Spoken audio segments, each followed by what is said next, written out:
जे महाराष्ट्र मित्रांनो, महाराष्ट्रामध्ये स्थानिक स्वराज्य संस्थांच्या निवडणुकाचं वारं सुरू झालेलं आहे मित्रांनो. त्यामध्ये नगर परिषदा, महानगरपालिका, नगरपंचायतीच्या निवडणुका सुरू झालेल्या आहेत. तर त्याच धर्तीवर आता तुमचं या निवडणुकीसाठी मतदान करण्यासाठी एक लोकशाहीकडून दिलेलं एक हक्क आहे मित्रांनो. तेच बजावण्यासाठी आता या मतदार यादीमध्ये तुमचं नाव आहे का नाही सर्च करायचं कसं हे मोबाईलवरून अगदी 2 मिनिटात हे दाखवणार आहे मित्रांनो.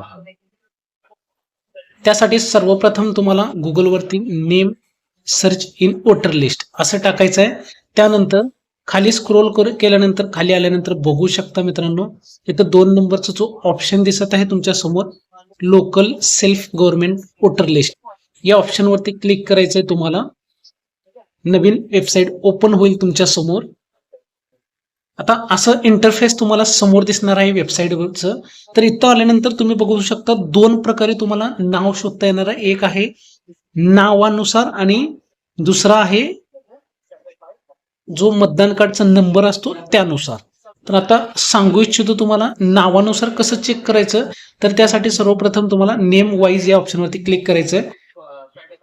क्लिक केल्यानंतर इथं बघू शकता सर्वात 1 नंबरचा जो ऑप्शन आहे सिलेक्ट लोकल बॉडी, याच्यावरती क्लिक केल्यानंतर तुमचं आता कुठलं प्रकार आहे. जर तुमची महानगरपालिका असेल तर याच्यामध्ये हा ऑप्शन क्लिक करायचं तुम्हाला इथं, आणि नगर परिषद असेल तर इथं क्लिक करायचं आहे. नगर पंचायत असेल तर इथं क्लिक करायचं त्याच्यासमोर. जिल्हा परिषद असेल तर त्याच्यासमोर, म्हणजे जे तुमची स्थानिक स्वराज्यामध्ये ज्या स्तरावरची पंचायत आहे तिथं तुम्ही क्लिक करू शकता. तर अशा प्रकारे तुम्हाला सिलेक्शन करायचं आहे. उदाहरण दाखवतो मी तुम्हाला महानगरपालिकेचं.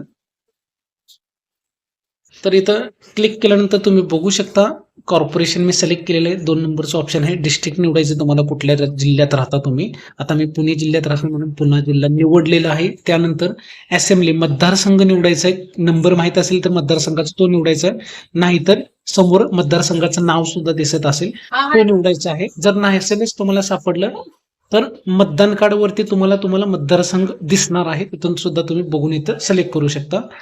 आता बॉडी नेम इथं ऑलरेडी एकच ऑप्शन आहे, त्याच्यावरती क्लिक करायचं आहे. आता तुमचं मतदान कार्ड नुसार जे नाव आहे तो सर्च करायचा आहे मित्रांनो.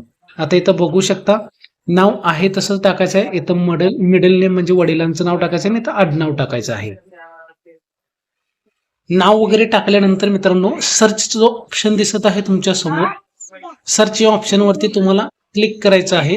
सर्च या ऑप्शनवरती क्लिक केल्यानंतर ब्राउझिंग बफरिंग होईल आणि पुढच्या काही सेकंदातच तुमचं नाव तुमच्या समोर वेबसाईटवरती दिसणार आहे मित्रांनो. त्यानंतर दुसरं ऑप्शन आहे एपिक वाईज, म्हणजे जो मतदान कार्डवरती जो नंबर असतो तुमचा त्याच्यानुसार सुद्धा तुम्हाला नाव सर्च करता येणार आहे. त्याच्यावरती क्लिक केल्यानंतर तुम्ही बघू शकता तेच निवडायचं. परत तुम्हाला मतदार इथं जर महानगरपालिकेत असेल तर महानगरपालिका निवडायचं आहे, डिस्ट्रिक्ट निवडायचं आहे तुम्हाला, आणि सिलेक्ट असेंब्ली मतदारसंघ निवडायचा आहे, आणि इथं पुणे कॉर्पोरेशन निवडायचं आहे. आणि तर सर्वात महत्वाचा म्हणजे इपिक नंबर जो असतो तो म्हणजे तुमच्या फोटोच्या खालीच तो नंबर असतो तुमचा मतदान नंबर, ज्याच्या मतदार यादीत जो नाव असतो तो प्रत्येकाला वेगवेगळा नंबर दिला जातो शासनाकडून. तर तोच नंबर इथं तुम्हाला टाकायचा आहे, आणि इथं सर्च हा ऑप्शन क्लिक करायचं तुम्हाला. सर्च ऑप्शनवरती क्लिक केल्यानंतर तुमच्या समोर बघू शकतात माझं नाव आलेलं आहे समोर, ज्या नावाने मतदान कार्ड आहे त्यासोबत तुमचं वार्ड नंबर, सिरियल नंबर, संपूर्ण माहिती दिसणार आहे मित्रांनो इथं. जर इथं तुमचं नाव असेल तरच तुम्हाला मतदार या येणाऱ्या निवडणुकीमध्ये किंवा चालू असलेल्या स्थानिक स्वराज्य संस्थाच्या निवडणुकीमध्ये मतदान करता येणार आहे मित्रांनो. अशा प्रकारे अगदी 2 मिनिटात मोबाईलवरून तुम्हाला मतदार यादीत नाव शोधता येणार आहे.